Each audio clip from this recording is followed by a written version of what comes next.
Matthew chapter 22, a lawyer asked Jesus, what is the most important commandment?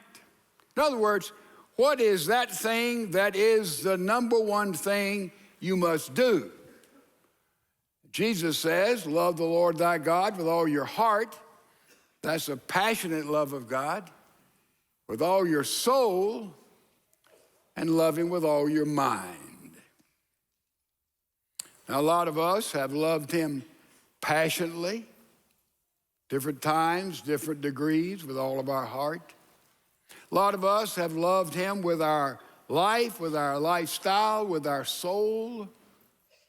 But you know, it's amazing how few of us have ever loved the Lord our God with all of our mind.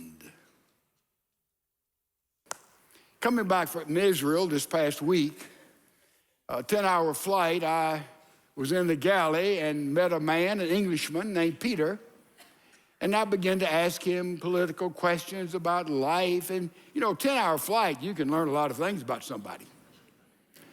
And before long, as he began to tell his view of life and what he believed about this in the Middle East and et cetera, I realized every single thing he believed, I believed the exact opposite.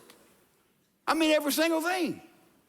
I believe this. I didn't tell him that. I just asked him questions and nodded and asked another question. It went on for a period of time until finally he got to the point. He said, I guess you realize I'm a humanist and I'm an atheist.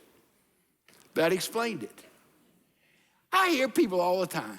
It just drives me crazy. You know, America is divided.